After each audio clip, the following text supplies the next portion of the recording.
Hello everyone, today I'm going to tell you the story of a 16-year-old single mother. At 16, while other girls her age were carefree, laughing with friends and walking to school with their books in hand, Diệu Hân was already burdened with the weight of being both a wife and a mother.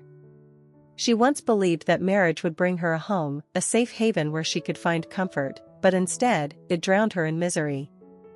Hân's husband was an alcoholic. He spent his days drinking, never working, and every time the liquor took hold of him, his anger would erupt without reason. His fists and cruelty came down on Hân without mercy. Many nights, she would clutch her baby tightly, trembling as she heard his unsteady footsteps staggering across the yard, her heart tightening in fear of what was to come. Unable to endure it any longer, one late night, while the entire village was fast asleep, Hân quietly gathered what little she owned, a set of old clothes, a few packets of instant noodles, and a small blanket for her child. Holding her baby, who was still peacefully asleep, she fled the house, leaving behind the walls haunted by bruises that hadn't even faded. With nowhere else to go, Hân built a small hut out of banana leaves and bamboo in the nearby forest. The nights in the forest were bone-chilling. The wind howled through the trees as if to remind her that out there was no one, only her and her child, clinging to each other for survival. She held her baby close, pressing a soft kiss on its forehead, whispering to herself that she had to be strong. When the heavy rainstorms poured down, the cold water seeped through the tattered roof. Hân used her own body as a shield, covering her child while the freezing cold gnawed at her skin.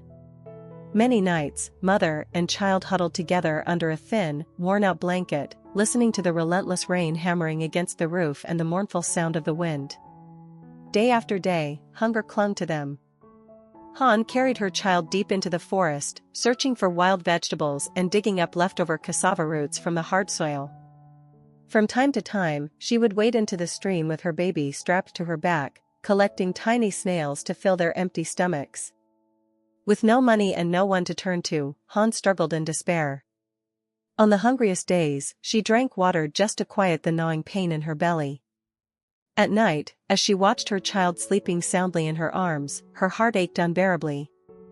She worried for her baby, for every fever, every storm, and every drop of rain that their fragile roof could not keep out. But no matter how harsh life became, Hân refused to collapse. Because in her baby's innocent eyes, she was the entire world. The days of hardship in the forest dragged on endlessly. Hân and her frail little baby had survived for a week on nothing but a few wild cassava roots dug from the ground, and occasionally, a handful of river snails she managed to catch. The baby's weak cries grew louder and more frequent. He was hungry, desperate for milk, and the only comfort he had was the warmth of his mother's arms. Each time Hân heard him cry, it felt like her heart was being crushed. Tears threatened to fall, but she couldn't afford to cry, she had to be strong for her child. The nights in the forest were brutally cold. The wind howled through the gaps in the banana leaf roof of their makeshift shelter. Hân held her baby tighter, overwhelmed by helplessness. But when she looked at her child's innocent face, she reminded herself that she could not, and would not, give up. The next morning, Hân made the hardest decision of her life, to return to her grandparents' house, the place where she had grown up. Her parents had abandoned her when she was just a baby, leaving her in the care of her grandparents. For her entire childhood, that little house was the only place she had ever called home. Now, with nowhere else to turn, she prayed that her grandparents would open their arms to her once more. Holding her baby close, Hân walked along the old dirt path that led back to the village. Memories of her childhood flooded in, her laughter echoing through the yard, the simple family meals with her grandparents. Each memory made her steps heavier, her heart ache with longing. When she reached the doorway, her grandmother's face appeared. The old woman's eyes, once so kind in Hân's memories, were now cold and stern. Her lips tightened, and she turned away before barking. "Why are you back here? You got married, your place is with your husband. Don't bring shame on this family." The words hit Hân like a dagger. She froze in place, clutching her baby as though he was the only warmth she had left in the world. She didn't answer. She didn't argue. She simply lowered her head in silence. Her grandfather, unlike her grandmother, said nothing. He quietly pulled out a chair and placed a bowl of cold rice in front of her. Choking back tears, Han whispered a faint thank you, then sat down, trembling as she fed her baby one tiny spoonful at a time. He didn't say it aloud, but deep down, Han could feel it, her grandfather still cared. In the days that followed, Han stayed. She swept the yard, cooked meals, picked vegetables, anything to help her grandparents and prove that she could be worthy of their forgiveness. For a brief moment, she hoped she might be allowed to stay. But then came the day her grandfather learned the truth: Han had left her husband. The old man, usually calm and gentle, slammed his hand down on the table and shouted, "A woman who abandons her husband has no face to show the world. Get out." The words cut deeper than any beating she had endured. Han stood frozen, clutching her baby as tears poured down her cheeks. Her grandmother didn't defend her. Instead, she gathered Han's few belongings and hurled them out the door. That night, Han sat silently on the doorstep, staring at the house she once believed was her only safe haven. Her voice cracked with grief as she whispered, "Grandpa. Grandma. What did I do wrong? Why can't anyone understand my pain?" But then, she looked down at her sleeping child, his tiny chest rising and falling in the moonlight, and something inside her stirred. She wiped away her tears, took a deep breath, and whispered with newfound resolve, "It's okay, my love. As long as I have you, I'm not afraid of anything. Tomorrow we'll start again. Just you and me." And in that cold, lonely night, a fire lit up in Han's eyes, a strength she had never known before. From that moment on, there was only one path left for her: to live, to fight, and to survive, for her child. After being driven out of her grandparents' house, Han quietly carried her child back to the tattered hut deep in the desolate forest. That night, the rain poured down like an endless torrent. The wind howled, slamming against the thin roof of leaves that could barely keep them dry. The cold water seeped through every gap, soaking both mother and child. Han held her baby tightly in her arms, her tears blending with the rain until she could no longer tell which was which, rain or the ache in her heart. She sobbed, crying not only for her cruel fate but for her innocent child, condemned to suffer in a world with no escape. The little money Han had left was now completely gone. At dawn, as the first rays of sunlight crept through the trees, she made a decision. With her child in her arms, she walked through the village, searching for empty bottles and discarded cardboard to sell. Her feet were heavy with exhaustion, her calloused hands digging through piles of trash, while her eyes kept glancing down at her hungry baby curled up in a worn-out blanket. From one street to another, from one village corner to the next, Han wandered until late afternoon. Her legs were numb, her thin clothes drenched from sudden downpours. Only when the sun disappeared behind the bamboo groves did she manage to collect just enough money to buy her child a small can of milk. As she watched her baby drink greedily, Han's throat tightened. All her weariness melted away in the face of that fragile, faint smile. On her way back to the hut, Han spotted an old, abandoned house. Hoping to find a place to rest for the night, she stepped inside with her baby. But before she could settle down, a man, the owner of the house, suddenly appeared. He shouted at her, mercilessly throwing her out, even tossing her few belongings into the dirt. Her baby's cries tore through the night like shattered glass. Han, trembling and tear-streaked, silently gathered each piece of their meager possessions. No one came to help. No one cared. With her child pressed to her chest, she walked away, each step heavier than the last. On the road back to her hut, she knocked on several doors, begging for a place to stay the night. But every time, doors slammed shut in her face. With nowhere else to turn, Han could only hold her child closer and return to the lonely path that led back to the forest. And then, she saw him. A small boy, huddled under a tree, his eyes red and swollen.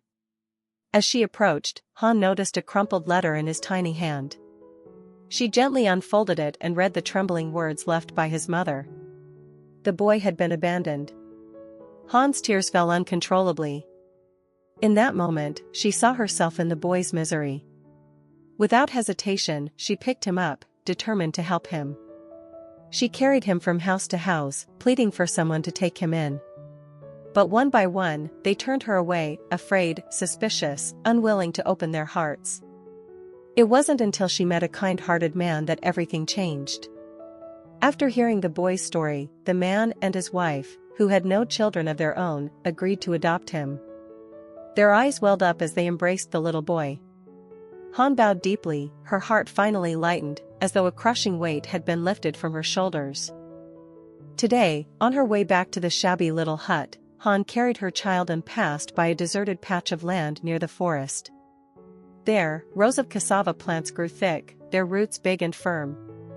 Seeing them, a spark of hope lit up in her weary eyes. If she could dig up those roots and sell them at the market, perhaps she could earn enough to buy milk for her baby. Without hesitation, Han gently laid her sleeping child down on an old, worn blanket spread on the ground, then knelt and began digging with her calloused hands. Dirt caked under her nails, mud smeared her clothes, but she didn't stop. One by one, the heavy, solid cassava roots came up from the earth, each one carrying with it a tiny glimmer of relief. Sweat soaked through her thin shirt, her frail shoulders trembling from exhaustion, yet she kept digging. Only when the old bamboo basket was packed full did she finally exhale in relief. Lifting her child into her arms, Han carried the basket of cassava out to the roadside to sell. Passers-by were quick to notice how large and fresh her cassava was. One after another, they bought them all. Before long, the basket was empty, and in Han's hands were a few crumpled bills. Glancing down at her son, who was sleeping peacefully in her arms, she managed a rare smile. At least today, she had found a way to earn a little more for him. On the way back, Han carried her baby close to her chest. The child pressed against her, his steady breaths like a gentle lullaby that soothed her fatigue. Her thin legs kept moving, step after step, no matter how heavy they felt. Suddenly, a sound of impact startled her. Looking up, she saw a young boy stumble and fall by the roadside. Without a second thought, Han rushed over. The boy had only a few scrapes, but his tear-stained face twisted in pain. Quickly, Han plucked a few medicinal leaves from nearby, crushed them, and gently pressed them onto his wounds, murmuring soft words to comfort him. "Where do you live?" Han asked. The boy, sniffling, pointed toward the distance. And so, a 16-year-old girl, cradling her own child in front, now carried another boy on her back. Though the weight dragged on her tired body and her legs ached with every step, Han kept going. For her, turning her back on someone in need was never an option. At last, they reached the boy's home. His father rushed out, scooped him up, and turned to Han, thanking her over and over again. The sight warmed her heart. On her way back, Han's pockets held only a few coins, but her heart was full. Today, she had not only earned enough for her baby's milk, but she had also been able to help someone else. And in that moment, she believed, somewhere out there, there must be someone who would help her, too, when the time came. Constantly helping others with her kind heart, it seemed as if heaven itself could not turn its back on Han. That day, on her way back to her shabby hut with her child in her arms, she happened to pass by an old, weathered house standing silently at the edge of the forest. Its wooden door was rotting, the roof was riddled with holes, and the creaking floorboards barely held together. Yet, compared to the leaking hut deep in the woods where she had been living, this place felt almost like a blessing. Hesitating for a moment at the doorstep, Han finally stepped inside, clutching her baby tightly. She gently laid the child down in the driest corner of the house, the safest spot she could find for now. Watching her baby sleep peacefully, Han let out a faint sigh of relief. In her heart, a fragile spark of hope flickered. "At least, this place can shield us from the biting wind of the forest," she whispered to herself. After a brief rest, Han went outside to search for something to eat. That was when she discovered a small garden behind the house. Passionfruit vines clung tightly to the old wooden fence, heavy with ripe, fragrant fruit.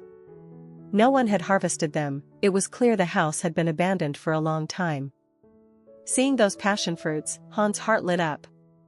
She strapped her child onto her back and carefully picked them one by one, choosing only the biggest, ripest ones. Beneath the scorching sun, sweat streamed down her face, but her eyes remained determined. Each fruit was more than just food, it was hope. Hope that she could sell them and earn enough money to buy milk for her child. When her basket was finally full, Han carried it to the roadside and began selling. At first, few people noticed the frail young woman with the tired face. But gradually, one by one, passers-by stopped, not only buying fruit but quietly slipping her a few extra coins. Perhaps they saw the hardship in her eyes, and the strength behind it. Although she didn't sell all of the passion fruit and a small amount remained, Han didn't feel disheartened. She clutched the modest earnings tightly, her heart swelling with joy. At least tonight, her baby would have milk to drink, and they wouldn't have to endure hunger to the point of drinking water to fill their stomachs, as they once did. As dusk fell, Han carried her child back to the old house to rest. Suddenly, heavy rain poured down, water dripping relentlessly through the holes in the roof. Han quickly held her baby close, using her worn-out conical hat to shield the little one from getting wet, while she herself sat huddled in the corner, letting the cold rain soak through her clothes. In the brief flashes of lightning through the broken window, Han gazed at her sleeping child, her eyes blurred with tears. Leaning her head against the rough wooden wall, she looked out into the stormy sky and whispered, "One day, after this rain, the sun will shine again." And deep down, she believed it. No matter how hard life was, as long as she had her child and that little spark of faith, Han knew she would never give up. After countless days wandering without a place to stay, last night was perhaps the first time Han had truly slept soundly since leaving her old home. As the morning sun gently filtered through the dilapidated roof, casting its light on the damp earthen floor, Han opened her eyes. She looked at her little child, peacefully wrapped in a worn blanket, his rosy cheeks rising and falling with each breath, and she smiled. In that moment, she knew exactly what she had to do. Today, she would rebuild this house, even if it was only with her own frail hands. Han fed her baby until he was full, then carefully laid him in a safe corner, covering him with an old shirt to keep out the draft. She stroked his soft, fine hair, took a deep breath as if to draw strength from it, and then stepped outside, ready to begin her arduous but determined task. Behind the house lay a small grove of bamboo. Towering stalks rose high, their roots sunk deep into the earth. With a dull, rusted knife, Han struck again and again. The sound of bamboo cracking and falling echoed through the grove. She hefted each heavy stalk onto her thin shoulders, her skin scraping against the rough surface until it bled. But she didn't stop. In her mind, there was only one thought: she must fix this house to shelter her child. When she was done cutting bamboo, she began splitting them. Each stalk was halved, then pounded flat with a stone. Though her hands were raw and blistered, Han patiently laid each bamboo slat across the floor, replacing the cold, damp earth that had been there before. Every time she secured a plank in place, she glanced at her sleeping baby and smiled, as if his very presence gave her strength. Once the floor was done, she turned her attention to the roof. She ventured deeper into the woods, searching for tall wild grass. The noon sun beat down on her back, sweat running in rivulets, but she cut bundle after bundle and carried them home. Sitting by the doorway, she patiently wove the grass into panels with vines she braided herself. Her fingers bled, but she uttered no complaint. Climbing onto the roof, Han carefully fastened each grass panel, covering the gaping holes one by one. When the wind blew and no longer cut straight through the house, relief washed over her. By late afternoon, the house was transformed, a sturdy new bamboo floor, a tightly thatched roof, and no more drafts slicing through the walls. Though still humble, it was now a home, a place where Han could hold her baby close and sleep without fear of rain or cold. She cradled her child against her chest, pressing her cheek to his tiny face. Seeing him smile faintly in his sleep made every drop of sweat, every wound on her hands, feel worthwhile. Softly, she whispered to herself, "Tomorrow will be better, because I will never give up." After an exhausting day of hard labor, Han was completely drained, but seeing her little child sleeping peacefully on her back gave her the strength to push on. As dusk settled and the forest whispered in the gentle breeze, she carried her baby along a narrow dirt path, determined to find something for dinner. That evening, she decided to venture deeper into the forest, to a secluded stream with crystal clear water where few people ever came. Placing her child carefully on an old blanket by the bank, Han rolled up her pants and waded into the cool water. In the dim light, she carefully slipped her hands between the rocks, feeling around for snails clinging tightly to them. Each time she pulled one out, the soft pop sound felt like a small reward for her persistence. From one stream to the next, her calloused hands grew numb from the cold, but she never stopped. By the time her bamboo basket was half full of snails and a few bundles of fresh forest greens, Han finally made her way back to the old house. The path home was silent, broken only by the sound of her footsteps blending with the chirping of crickets. Back home, Han lit the fire. Luckily, the house still had a battered old pot left behind by its previous owner. She washed the snails, cleaned the vegetables, and placed everything into the boiling pot. The warmth from the fire gradually drove away the chill of the night. As the aroma of boiled snails filled the room, her stomach growled in hunger, but she still fed her child first. The baby, after drinking a few spoonfuls of milk, lay beside her, happily playing and gazing at his mother with round, curious eyes. Han ate with a quiet smile. Those tiny snails had never tasted so good. In that moment, an unexpected warmth filled her heart. Though life was still difficult, every simple meal shared with her child was the greatest happiness she could ever hope for. Xin chào tất cả mọi người đã quay trở lại với kênh của mình, lại là mình đây. Hôm nay thì mình lại đưa đến tập tiếp theo của nội dung về mẹ đơn thân Diệu Hân ở trên kênh của mình. Như mọi người cũng đã biết, ở trên kênh của mình thì không chỉ lên nội dung của LyTuDiep mà còn lên nội dung của Hoài ca, Tiểu ca và Diệu Hân nữa. Thì mình hy vọng rằng tất cả các nội dung ở trên video mình đều được mọi người ủng hộ và yêu quý. Thì mình sẽ cố gắng ra video nhiều và đều đặn hơn. Thường thì mình sẽ lên video vào 2 khung giờ cố định. Đó là theo khung giờ Việt Nam thì nó rơi vào 7 giờ tối và 7 giờ sáng. Mình hy vọng rằng mọi người sẽ ủng hộ cho kênh mình nhiều hơn và các video sau vẫn có thể gặp lại mọi người. Nếu như mọi người yêu quý kênh của mình cũng như là yêu quý những nhân vật ở trong truyện thì có thể ấn like, subscribe kênh và là để lại bình luận để chúc phúc cho họ. Và rất mong có thể gặp lại mọi người trong những video tiếp theo. Bye bye!